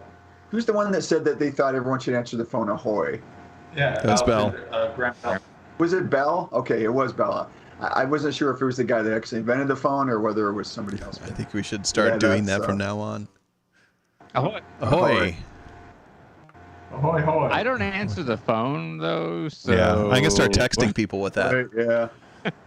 Yeah, that's a really good point. Phones are nothing but evil, right? If someone's calling you, it's evil. Right. So it's always evil. There's like 3 people whose calls I take. I take Christoph's calls, I take my wife's calls, and I take calls from my dad. Pretty much everybody else can leave a message. Yeah, I mean, Right. Jeff doesn't even give the rest of us his phone number for a very good reason. Right. And that's only because I'm too lazy to text. Fair enough. That's fair. And I accept that as a good reason to call. I like that. All right, Also, that's my communication while driving. my friends. The time has come when at last you too can have a virtual trash can in your computer. And I'm not talking about the kind that you put your files into. I am talking about the Kilium Audio Dustbin. And it's free. This Feel it half price. is amazing. It would have been, yeah, if it cost twice as much, it still would have been well worth the money. So it's a convolution-based effects plugin that literally just basically simulates the reverb sound inside of a trash can. And you can do stuff like adjust the cavity of your trash can, the size of your trash can, what kind of mic you have in the position, as well as gain and EQ. I really wish that you could adjust what kind of trash is in the trash can. Because I would imagine, like, if it was just like paper recyclables, it would be a lot more dull than if you had it full of cans, or that kind of thing. Or pumpkins. I want a pumpkin, in here, that kind of stuff. It says Dustbin Electroacoustic Transducer. Yes. That's just fantastic. I love that you go through the trouble to create a convolution reverb, which is, I'm sure, not a trivial exercise, and then to model just this thing. That's really great. It's really wonderful. So this is like, I mean, I remember, what's his name, Mr. Wiggly. He built a dustbin reverb unit, and has it sitting in his studio. So you can take a look at that, and it's an actual thing. People will make dustbin reverb units, and just basically it's a speaker inside of a reverb, inside of a trash can with a microphone inside of it, so that way you can capture your reverbs in that beautiful sounding of a trash can. People can't even comprehend this, but if you read stuff about what studios were like back in the day, even in the 50s and 60s, and probably even into the 70s, people would use specific rooms. Mm-hmm. You see room viewers, they're like, yeah, we want to use, I think it was some Motown producer that used the same bathroom to record. I think it was Ron Spector. Mm-hmm. You know, he was like, I want this bass drum in this bathroom because of the sound it's. It's pretty cool. Yep. Yeah, studios used to have dedicated plate reverb rooms. Oh yeah. And the Beatles used that. Depeche Mode used that for the direction of People Are People. Mm-hmm. They had the different drum sounds being played in different rooms, and they had the whole thing mic'd up. Yep. And that's how they made those huge sounds. Warehouses. Right. They had a warehouse that they would put big speakers into, and then mic the other side of the room with it, and then get that kind of crazy reverb in there. I love physical plate reverbs. I've seen like a couple studios that have like a room that has a plate reverb inside of it, and they're just nuts looking. Yeah, Adrian Utley does a really cool demo of the one that he uses. I don't know if it's still out there on the YouTube. Yeah. I listened to an interview with the Kevin Haskins, and he talked about the recording of Bela Lugosi's Dead, and that the studio had a special plate reverb room, and it really, how much that influenced the sound of his drumming and the recording. Oh yeah. So yeah, they're unique. That is a classic. And this garbage can plugin was voted most likely to be Einstürzende Neubahn's favorite plugin of 2020. I think it probably has won that in droves. Now it's free until July 15th, when the price does go up to 99 cents. I'm not spending 99 cents on that garbage. Hey! Zing! Yeah, I dropped a picture of a plate reverb in there. This is sort of like a very modern plate reverb. Yeah. You can see, but it gives you an idea of what it is. For anybody who doesn't know what a plate reverb is, it is a big ass thing. Yeah. Well, depending on the reverb. Depending on the reverb, but a lot of them are, because A lot of them, like the nice ones, are Yeah. huge. Yeah. But I think, didn't they build a plate reverb into some of the 2600 models? Was that a plate or a spring? it's spring. You're right, it's a spring. Yeah. Yeah. The fun thing, I remember the Moog grandmother has that spring verb in it, and you can slap the bottom of the thing and trigger it. Yeah, that was like the first thing you did to it when we turned it on. Yeah, I'm like, hey, wonder where it is. There it is. Yeah.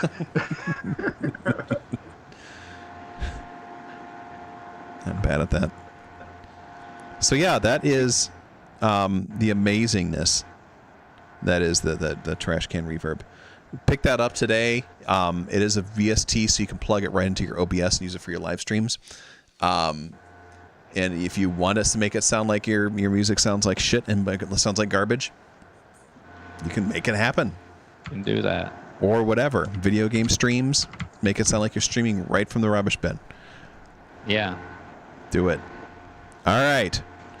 Speaking now, on the other side of our reverbs, our friends at Cherry Audio, realizing the fact that this is our 35th show, We got to be friends with them. we got to be like BFFs with these folks. Like these guys, like we just need to like hang out with them and have coffee with them or whatever. They have released the Galactic Reverb. I wish I had it. I would have run Galactic Reverb. That's more of a delay. But anyway, this is once again, they say it captures the expansive sound of coveted classic hardware digital reverbs with a decay time of up to 35 seconds. Enables users to create massive, beautiful aural spaces. Galactic is a natural for transporting guitars, drums, keys, and even vocals into an extraterrestrial ambience. Anyway, available right now for $20. Has anyone messed with this yet? I have not. I've listened to a few demos.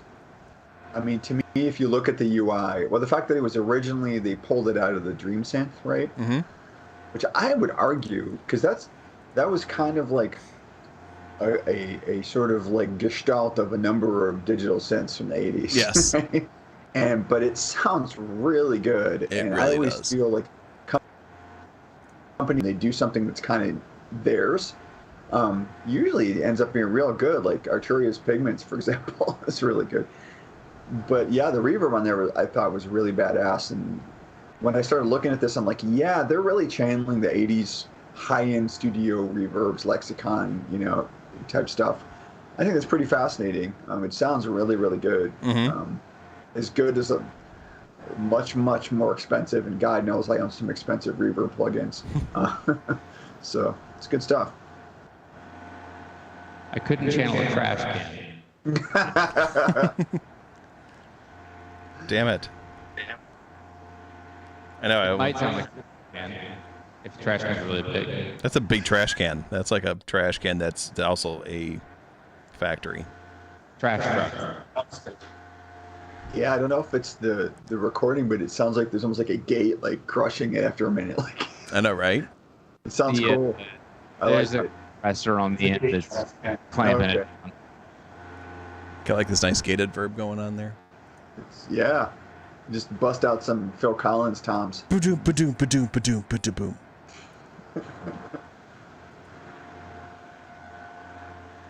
Oh, I thought I had it turned on, but I don't. You had it for a minute. That's good enough. So yeah, I'll probably buy this because they're so dirt cheap. Yeah, they're and that's what I love about Cherry Audio is whenever they come out with something, it's like for the first couple of weeks, it's almost a no-brainer. And everything they do sounds good. Like it might not be 100% accurate, but it sounds good. And you're paying like $39 and you get like whatever, like a Prophet 5. That sounds good. Their Space Echo clone I use a ton. And the last album I used it a ton, and I've got other reverb or the other companies that are emulating that same sort of Roland Echo Box stuff, and theirs just sounds so good. I don't know, partly I think they did a really good job coming up with some of the sort of preset sounds. Whereas like Arturia has a version of this that just doesn't, like, you have to really work to make it sound good, in my opinion. And that kind of flies in the face of what the Space Echo was all about, right? You just, back in the day, you just plug that into anything. It sounded friggin' awesome. Like, Yeah. That's the way it should be, right? Oh, absolutely. So yeah, the Galactic Reverb sounds great, looks good. Going for $20 right now. It's a no-brainer. Get one. Make yourself sound like you're in outer space. Even though in outer space you really can't hear anything because it's a vacuum. But anyway. Back over to Korg. You see, we were talking about how they don't do much innovate. They haven't put out anything lately. Well, they just updated the Korg Prophecy Korg Collection VST plugin synth to 1.5. Update with 180 new sounds, which is more than what the Prophet could actually hold in its memory back in the day. And is currently going for $99. The Korg Prophecy is one of those early era virtual analog style synths that were running the Moss engine and was expanded on with the Z1. And is still a really popular, I still see this thing pop up a lot in people's music and stuff like that. It's still a really popular little synth. Because that's a great sound. Yeah, it sounds really good. I had one for a while and I sold it, but I think it's so meta to have like software that emulate a digital VA synth. I just think that's so fucking great. Right? It is, especially if it's accurate. And this is a case where it's probably easier to use because there's a lot of menu diving. In There really was. That's why I got rid of it. And it's a small, tiny screen. So here you'd be able to see a lot more and be able to get to a lot more of the synthesis. Yeah. So yeah, I could see myself totally getting this. Yeah. And it, Because I always wanted the Korg Prophecy, but I couldn't justify the cost for a monosynth. Now, I think I got mine for like $300. well, I would have bought it for $300. I've never seen one for less than $500. Yeah, it went up. But yeah, the 1.5 doesn't really bring any new features. It gives you a bunch of new sounds, and it's a refinement on the physical modeling engine, which is great. I think that I think it's fascinating that they continue the legacy of the Prophecy in the original old school virtual analogs back into the software world and refine it further. I really like that. It kind of think Yeah, there's a lot of history behind the core Prophecy line because it has roots in their Oasis system, doesn't it? So it's it's a continuation of like a legendary platform that they then kind of abandoned after the Z1. And really, the MS2000 is the one that's gotten all the attention. Right. And the mini core. What do they call the one with the super popular one? The micro. The micro core. The micro core, yeah. And so yeah, that one gets all the attention. But the Prophecy is a fantastic. Well, I think that I mean, to be fair, they did like the. I was wrong. It wasn't MOS. It was Oasis. Was the name of their virtual analog and physical modeling stuff, and that got moved into their workstation since. Yeah. I mean, the Oasis stuff did, it did get moved along and continued up because the original Oasis synth, I think it cost about $20,000. Yeah. They made one of them, and it never really made it to market. But the R&D that they used for it went into a lot of products. The MOS synthesizers were really, I think, just the Prophecy and the Z1. Yeah. But even that got rolled into the workstations. But yeah, and I know they got rolled into like cards for the Triton. Right? And I remember like Yamaha did something similar. Where they made a card of the N1X that you put into one of their workstations. Wow. I think Korg's cool because they're like kind of the RC Cola here, They're like the third option. But they make really weird, cool stuff. Like every now and then they make a dud, and that's fair. But even some of their duds I find strangely appealing. And I shouldn't even admit to this. It's such a guilty pleasure. But their King Korg they released a few years ago. Oh, yeah, that was a big dud. It was a huge dud. But if you get the one with the compressor, it actually can sound okay. It can sound good.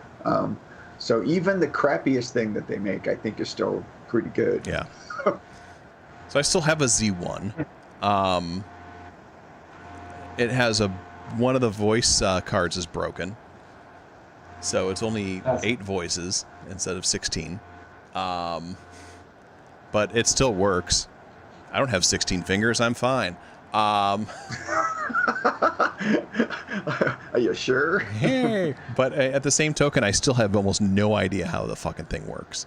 I've never actually sat down and cracked it because it's weird. It's a weird interface. It's a weird, like the physical modeling is just bizarre.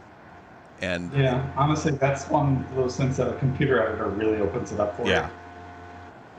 Yeah. From the machine itself, I don't know. Yeah, no, absolutely. But it sounds cool. Everything sounds like an icicle on it. It's just like so cold and digital sounding for like a physical modeling synth. It's just very like icy. So I remember when these synths were new. Me too. And a woman who had the Z1, and I knew a few bands that had the Prophecy. And actually, I lived with a band that had the Prophecy. And they were very excited about the Z1, and then when the Z1 came out, they were like, it's not as bad. And so everybody thought they were going to get one, and then when they tried it out, it's not what they wanted. Yeah. What they wanted was multi-temporal Prophecy, and that's not what the Z1 is. Right. So it has a different skill Yeah, set. absolutely. Yeah, so it's just kind of cool. I love the fact that this thing has got new life to it. And like I said, the Prophecy is like one of those, it was like the first, one of the early virtual analog synths, but it was more affordable than most of them as well. It was more affordable than like... I think it was the first virtual analog mono synth. Yeah. Oh yeah, definitely. Because like the first VA that I remember was the Nordlead, followed by the J1000, followed by the A1X. And they were all polys. Yeah. And the first mono I remember was the Prophecy. And really a mono, but it sounded really good, and people bought them and loved it. It had a really good comb filter on it. I didn't even know what a comb filter was until the Prophecy. Yeah, so yeah, pick that up if you are into that kind of thing. It's a great sounding piece of kit. It's going for $99 right now. It's a very good lead synth, too. What's that? It's a very good lead It synth. absolutely is. Oh yeah. Now the sync sounds really cut through. Get it. All right. Next up on our list here is GeForce. And I'm not talking about Battle of the Planets. Damn it. I know, Oh, right? darn. We should talk about it one day, and we should all dress as characters from Battle of the Planets. Dibs on 717. I get to be princess. Good times. So the GeForce Software has released the Oberheim SEM, the monophonic synthesizer expander module recreation that Oberheim made in 1974. And it's going for £30 right now, or about $40, give or take. This thing sounds fantastic. Yeah. No, it's really amazing. I spent a lot of time listening to it, obviously. Yeah. I mean, I own the OBE, so I mean, technically I own 8 of these. Cool. But yeah, I did sort of A/B test. I didn't buy it, but I did A/B test actually with the Arturia plugin, and just brought it down to one SEM module and just did a comparison because that's what Arturia SEM is. And yeah, whatever magic smoke GeForce is putting in this software, it's good. It's really good. It looks Yeah, I think the Arturia SEM is one of those synths that they should redo. Yeah, Yeah. for sure. I like it, but I don't think it's quite accurate. Not that I've ever owned a SEM, but the Arturia SEM, they should have the capability to turn it into a 4-voice or 8-voice. Yeah. Because it does polyphony. Why And the wouldn't? main thing we need to say about the SEM that GeForce just put out is that it is strictly monophonic. right. And Sure. So if you want polyphony, you need to buy the OBE. But they did this on purpose. They made it strictly monophonic so that you would treat it like a monosynth and you would be creatively restrained. Or not creatively restrained, but let's say that you'll come up with creativity within that parameter. So it was a design choice that they made, and it's a valid choice. And But they want you to, hey, if you really love this and you want polyphony, then go buy the OBE. I just feel like GeForce is very niche and boutique compared to someone like Arturia. Look, I love Arturia stuff, don't get me wrong.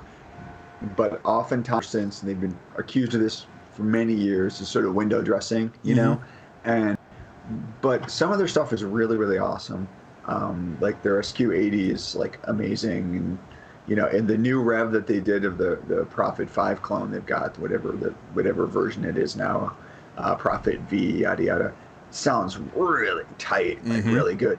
But it's weird because like here at GF, I feel like Dave Spears and these guys, like they live this stuff. It's like their passion, like they're super into it. They take forever to release things. You know what I mean?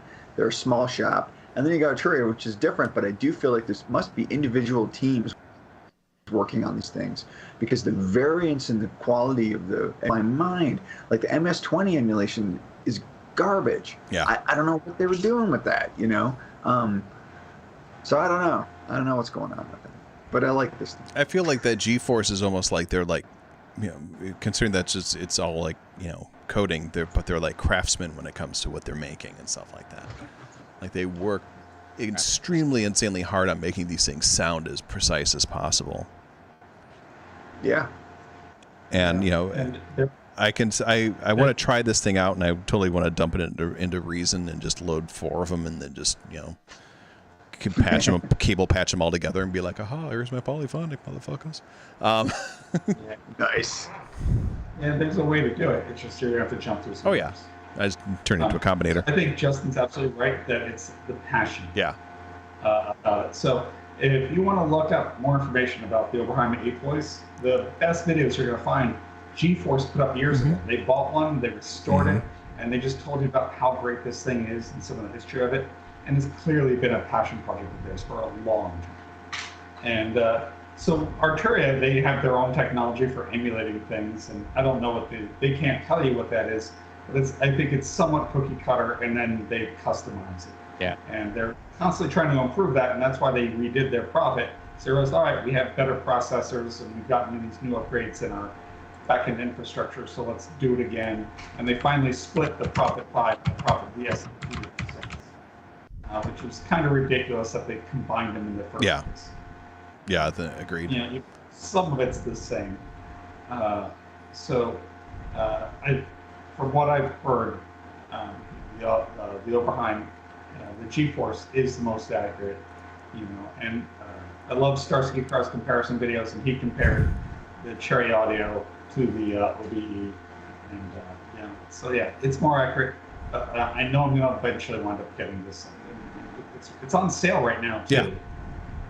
You know, it's a little bit less. I think it's 120 pounds. I don't know what the VAT is on that, but It's not. Oh, no, it's 30 pounds. It's not. It's just 30. no, that's the SEM. Oh, not the I'm OBE. sorry. No, you're right. So I'm not going to buy the SEM. I know that I want the 4 voice, or the 8 voice. Right. And I don't need all 8 voices. I'll crop it down to 4 because even that's a bit unwieldy. And I've already ranted about how much I loved playing with the 4 voice at the vintage synthesizer. But for the people that want that SEM, the great thing about it is that the weird filter. Yes. I can't really think of anything outside of Oberheim synths that have this kind of filter where you can morph from low pass to high pass. And and then you can twist it so that when it's in bandpass mode, which is what it's kind of sweeping between, you can then notch it into being a notch filter instead. Really iconic. Good stuff. And it has a unique sound. It's all over Frontline Assembly's hardware. Not one of those synths, by the way. It was the Oberheim MX, but it's based on that kind of filter design. So it's also Nine Inch Nails is closer. I know some people that disagree and say it's another synth, but to my ears, it's absolutely the Oberheim. That's just a special filter sound, and it's got a great arsenal. You know what else can do something? Some of those, the sequential circuits is the Pro X.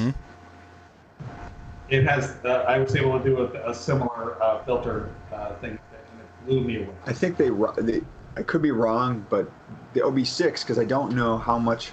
So what I first understood about the OB6 was that Oberheim, basically they built all of their oscillators and filters on cards, right? So it was like modular in that sense, right? But my understanding was that they took Oberheim's electronics and just put them in their cards, essentially, right? But I know for a fact that Dave Smith used the OB6. I don't know if he's using the exact same electronics is what I'm getting to say, but like the Pro 3 I have over there has that filter, and it sounds badass. Like, I don't know. The Pro 3 was the one I was thinking of that had that filter on it. Yep. So yeah, I played with it at Perfect Circuit, and I didn't think it was going to blow me away, and it totally blew me away. Sick. You should have got that for your emotional support synthesizer. Yeah, well, if I won Powerball, I would. It's cool you got to go to Perfect Circuit. It is, because it's not too far from here. It's in Burbank, California. Nice. And so, yeah, I got to go in that showroom, and they hand you a set of headphones so that you can't hear what anybody else is doing. That's Which nice. is exactly what you want. Since there's nobody showboating, and you can focus on what you're doing. If you up with a wool beanie and an aloe plant, they might accidentally think you're an influencer and just give you one. Yeah. That's true. We should make friends. I just think Sure. in music stores they need to wear, people who go to the guitar section need to wear shock collars. So as soon as you hear Stairway to Heaven start, you can just put a fucking stop to it, Ding, ding, ding. That's like the Eurorack module that I wanted to design that just randomly just cuts you off for the day.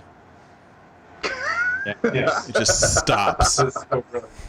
After 1 second. All right, so what is the synthesizer equivalent of Stairway? Is it Yeah. jump? Eurorack. It's like that your EU power standard, right? Okay. Where if you leave something, you leave it idle after a while, it turns itself Yep. on. Yeah, it just does that. I think the standard would probably be either like Van Halen's Jump. Yeah. Oh yeah, that's a bad one. Yeah, Yeah. I hear that a lot. I'm not sure. What else is another good synth standard that everyone would be playing? Yeah. Cars. Yeah. Yeah, Cars. Oh yeah, the sync sound. Yeah. Yep. Yep. All right, yeah, I'm not even- GeForce. Transmute. Go get that SEM module plugin. Oh my god, only 3 stories left. Do. We can do it. All right. Novation fans, especially the Novation fans from the 90s and early 2000s. Also, fans who like free stuff. And people who like free stuff that don't mind the fact that it's not updated. You can pick up the V Station and B Station plugins for free. And I will say there is one update that's important, is that they have put out 64-bit versions of them. That is good. That is good. Because otherwise Ableton users can't use them. Very true. So the V Station is the virtual reconstruction of the K Station and KS4 and KS6 line of synths that Novation came up with in the early 2000s. They're not very well known synths. My cat is down here yelling at me. But I love the K Station. I am a K Station fanatic. I also have a KS4, but I actually prefer the K Station. It's a fantastic sounding little virtual analog synthesizer. It's a small, like what, a 31 key synth or something like that. And it's just a powerhouse of a synth. It's got one of the greatest vocoders I've ever worked with. Hands down. I do love your vocoder work with your KS4. Thank you. I love working with it. And it uses this like liquid analog synthesis engine is what they call it. So it's just kind of, I don't know, some marketing shit, whatever. What was great about the K Station and the KS4 is they had the best user manuals ever. And it's just like they lay out what synthesizers are for and stuff like that and just kind of walk you through everything quite nicely. The other one is the B Station, which emulates the DCO oscillators that was in the original Novation base station, not the BS2. And these are both free right now, which is a great price for that. Did you read the comments? So I recognize some of these people, like this guy Prognosis. He's done some reviews, but there's people saying that it's better than the Hydrasynth, which is really interesting. That's ridiculous. It is. Yeah. Yeah, I would tend to disagree. Doesn't with even have a high pass filter. Sure, I just think it's funny. There's some other But comments it's there true. about data sharing, so I would say maybe look at the privacy policy. Yeah, that's that first post. Yeah. It's pretty bad. There's a few that actually mention it. This isn't like boilerplate. This is like freaking like Rumpelstiltskin type of shit. Like, it's pretty. So wait, What? Well, no. is this a you- DSP that has an IP stack in it? Like, what happens? Because I downloaded both of these this afternoon, and it didn't ask me to log in. And then I got licenses for them both. So you still have to license these. Sure. So it'll prompt you up to activate. You click on, activate, and then it downloads a file for you, and then you click on it to activate using that file, and now it's activated. So if you want these, don't just download them and think you're going to be able to activate them in 10 years. Definitely activate them now so you have that activation file and keep that together. But if this is violating your privacy, I'm not sure how it's doing it. Like if it was a standalone, I could see how like you could build an IP stack into it and dials home and all that. But I don't see how like a VST DLL would be able to open up an IP port to spy on. Yeah, that makes sense. Yeah, let me just read this blurb to you, Christoph.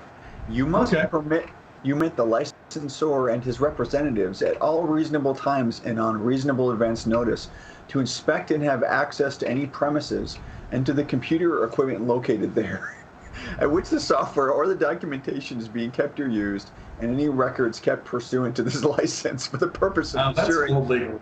I mean, no, I just think it's really funny. I mean, I don't think that. That's the kind of stuff. I don't think they're sending. goons and lawyers. and Ricky stuff over Tinez your is going to bang on your door and demand to be let in. You know, I do know what the equivalent of that is. It's something that Waves used to do. Waves used to go into studios that would advertise that they have the Waves plugins. And so they would send people pretending to be clients. And like, and you can offer the full Wave suite? Yeah. All right, well, we want to see the license. And if you showed the Waves and then they figured out that you weren't using a real license, they busted you.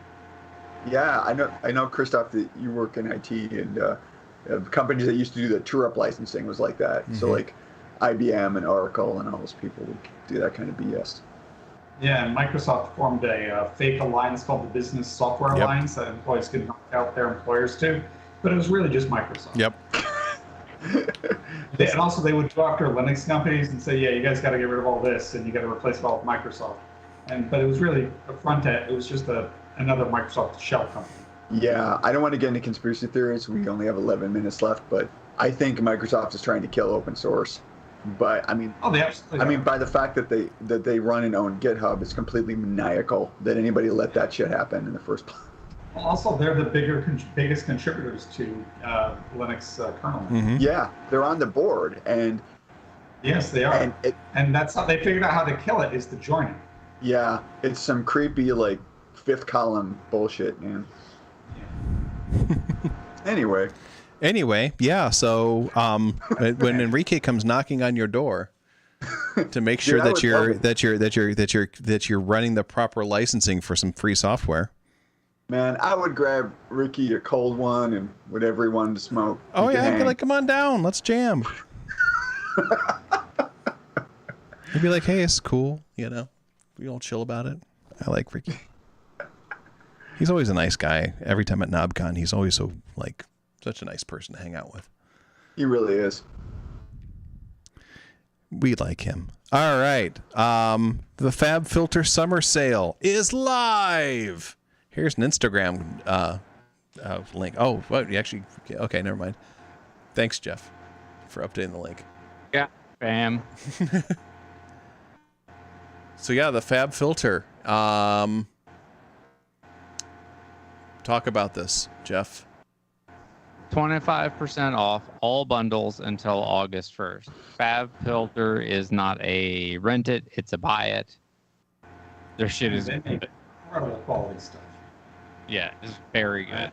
So many of the musicians that I admire when I look into like if they do a video showcasing stuff, it's very frequently they're using FabFilter, and that includes Ken Marshall, Starsky Carr. It's a very popular set of plugins for a reason because it's really well done. Like it's a really good EQ. So now's the time if you want to get. Yep. Wow. Yeah, their total bundle is like $749. It's pretty intense. Yeah.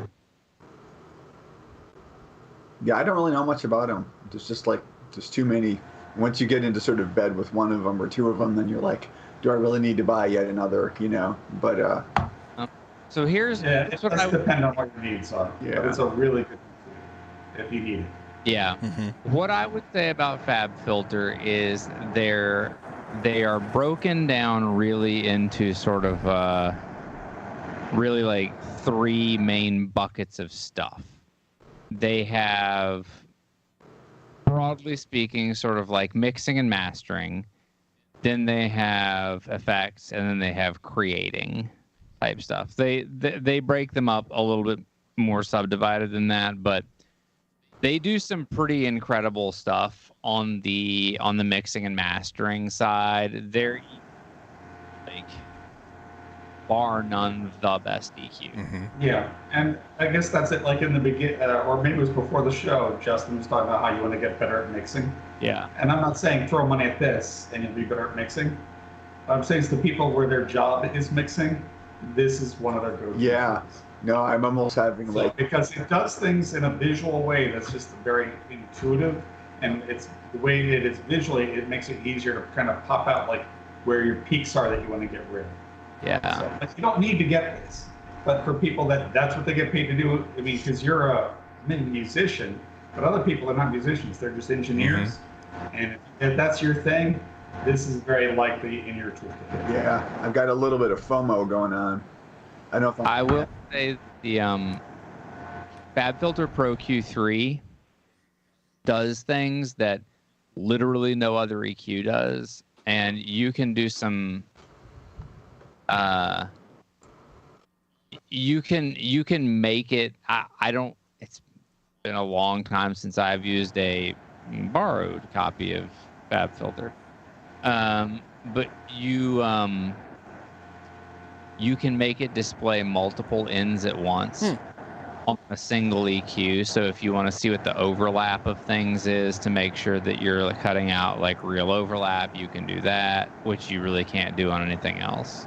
I'm just looking at the I mean, the contour this of way, these how stuff. do people get excited about EQ? Right. Yeah, they can draw these crazy lines. Like even with, I've been using the Studio One EQ a lot, but it's like this looks almost like free-form drawing rather than having to, that whole thing you do with the curves and the Yeah, it's very, very good.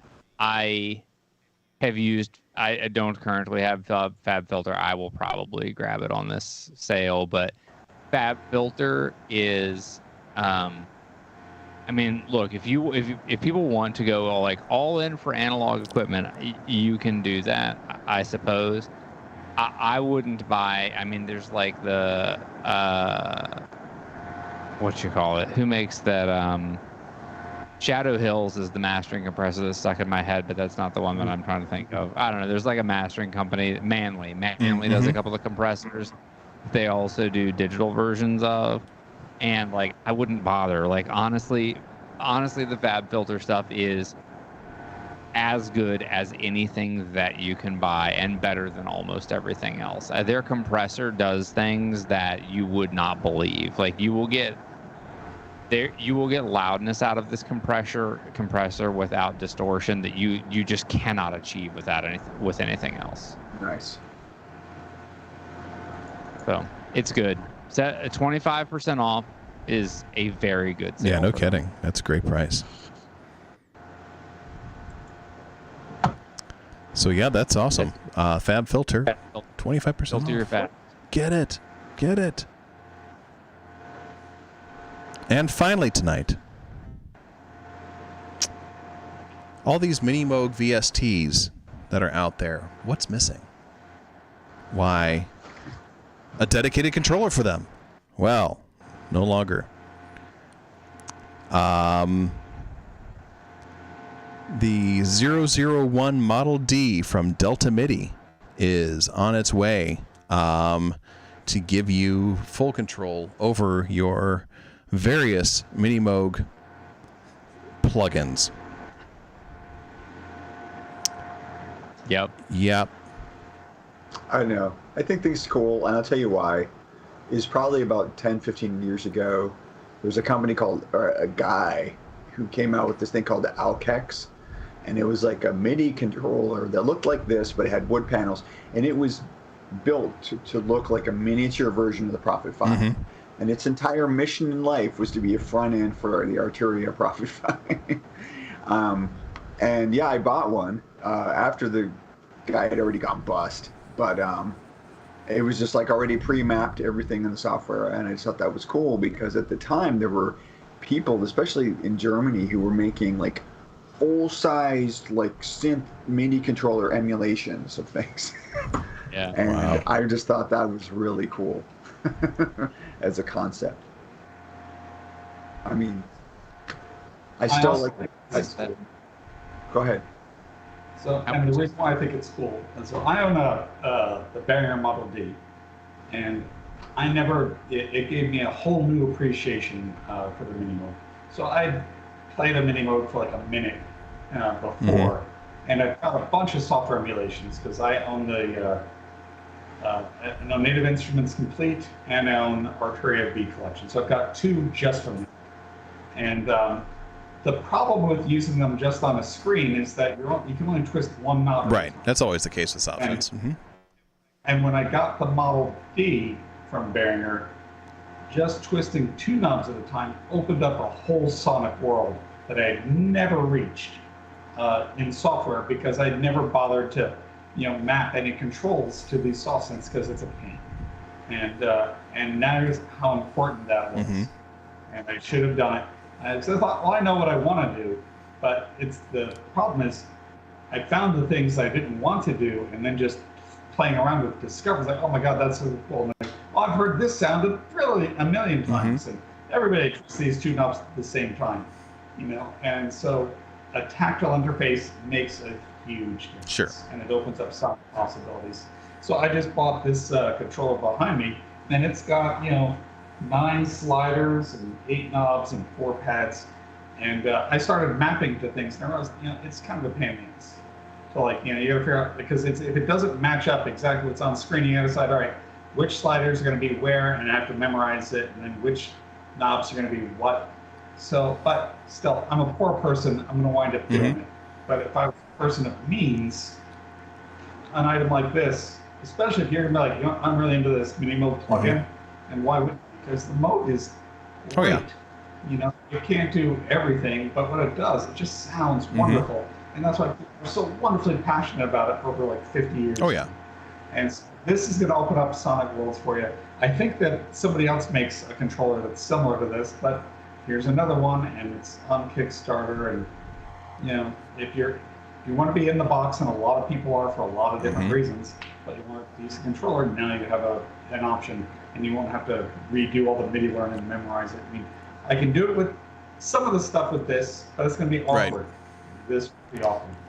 I think what surprises me is that, I have a controller called the Panorama by Nectar. Yeah. And I got this thing a long time ago when it first came out because it was a dedicated controller for Reason. And as a big Reason user, back then even to this day, what was fantastic is that when I would click on one of the instruments in Reason, the interface would automatically show up on the screen on the Nectar. And I can use the knobs on it and stuff like that and control everything right from there. And it made it so much easier. I didn't have to touch a mouse. I had all complete control, loading presets, making all my adjustments, saving things, everything like that was all on this device. And they started to expand into other DAWs as well, where you can do the same kind of thing, where it would automatically map whatever plugins that you're using, provided they're the plugins that come with that piece of software. Of course, when you start getting to the third-party world, then it starts getting tricky. But I know Studio One actually has a pretty intuitive way of doing the mapping and stuff like that. Logic does as well. Those do. Yeah. Ableton's is really easy. Yeah. I think it's a cool concept though, and Arturia used to do that a lot, right? With I think their Spark and the Sparkle drum machine interface were really cool, and I think they did a really good job, even better, dare I say, the Native Instruments. And yet they kind of abandoned that. I know the Analog Lab is still a big deal for them, and that ties in real nicely to their own MIDI controllers. Yeah. What I find fun is one of the things like that Spectrasonics, what they did with Omnisphere, where they did just the opposite, where you can use whatever synthesizer as a controller for Omnisphere. We saw that at NobCon. Yeah. I was like, wait, what? Yeah. What did you guys do? What? Yeah, I thought that was weird and actually kind of brilliant in a way, because you probably have a synthesizer at home, one of these synths at home, right. So now you can just use that and it'll auto map to our software. Well, that's fucking brilliant. It is. And then it also comes with a bunch of programs for your synth. Yeah. Indeed. Also, I want to point out one thing about that I have the Model D. I can't use the Model D to control the software versions of right. Because the Model D, because it's a real analog, it doesn't transmit MIDI data on the right. system. So, I've also got the Behringer Pro 1, and I would love to be able to. I have the UHEI Repro, and I would love to be able to control Repro from the Pro One interface, but it doesn't send anything. So it's like it's great to have a dedicated thing like this. There's another company that puts out software controller called Soundforce. They have the SFC Mini D3, and they're linked in that article too. So there's more than one option, and it's good to have. Oh yeah, it reminds me of the when Korg originally came out with the legacy VST software and stuff like that. They had the little MS-20 controller. Yes. And someone gave one to me, so I have one sitting around here somewhere. Oh, I remember that thing. Yeah, but the fun thing, and it's kind of cheesy, but the fun thing is that when they came out with the MS-20 iPad app, they didn't tell anybody, but if you plugged that thing in, it would respond just the same. So you had like the cheesy fake patch cables, but it would patch all those points for you and stuff like that, including in the iPad. I thought that was just like a cool little Easter egg that they did. Even I'm sure no one bought that thing probably, but it was. But that was cool. Yeah. And I got going back to before. I want to say that I don't really think of Korg as the RC Cola. Well, I just meant like the third choice. I actually, as a kid, I actually preferred RC Cola to the others. So that was a big compliment. But yeah, I mean, because you've got the Rolands of the world, and then it's a huge company. Yamaha is great cycles and pianos. Yeah, but I mean, I think that Korg's done more. It's also made a ton of great gear. Innovation the past 20 years than Roland has, or Yamaha. Oh, by far. So I would actually say I would say that Korg is like the Coca-Cola, and Roland is like the Mr. Pibb, and hold on, but I'm not talking about quality. I was simply talking about market share. I know, size, I'm just messing with you. Yeah, but honestly, in terms of quality, Korg all day long over all those MFers. Yeah, I think Korg. I think Korg's one of the best ones. The mystery has been revealed, Kirstoff.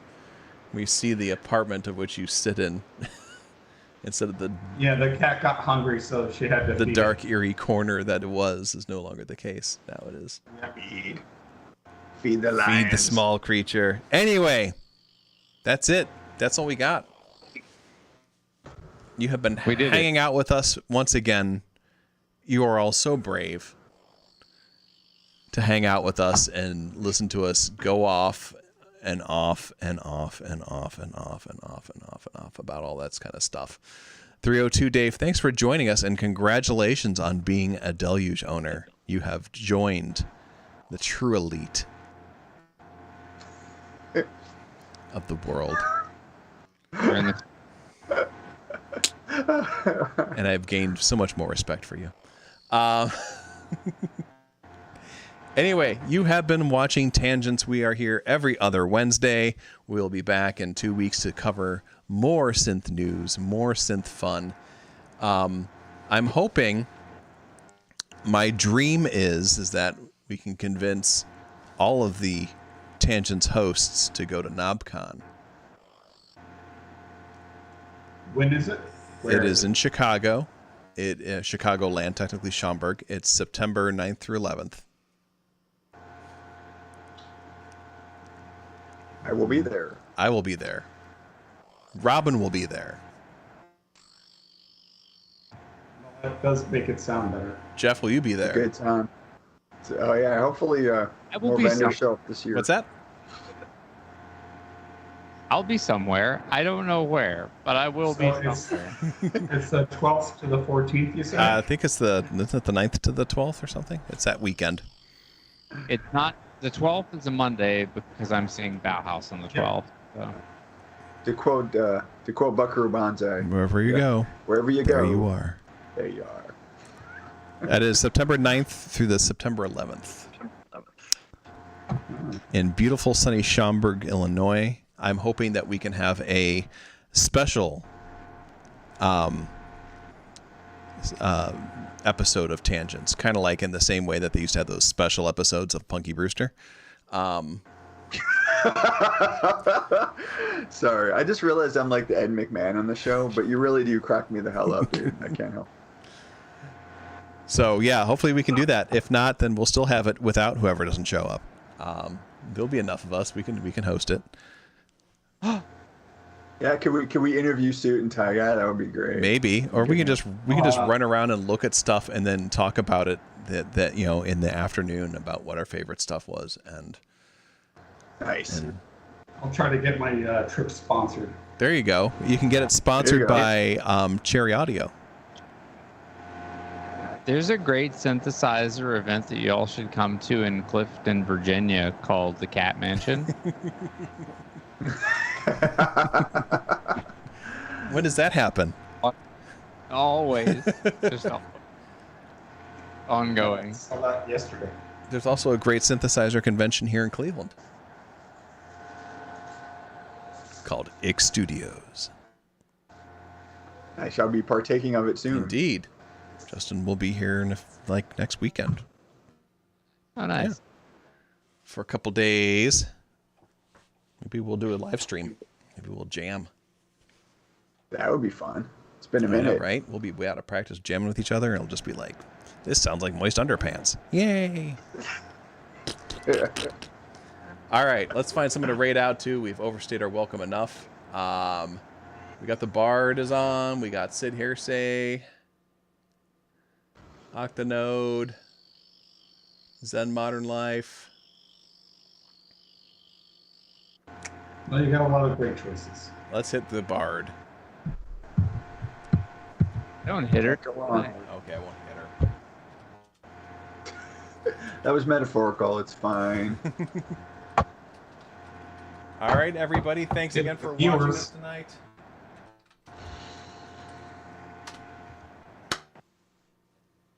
Christoph, Jeff, Justin, always a pleasure having you on. Always great hanging out with y'all. Let's do it again in a few weeks. Ciao. It's been like 2 weeks. All right, that sounds good. We'll talk about a bunch of news stories Perfect. Yeah, that sounds Deal. good. And whatever else comes to mind. and stuff that we just bought. Exactly. All right, everybody, my new- consume well. Bye. Good night.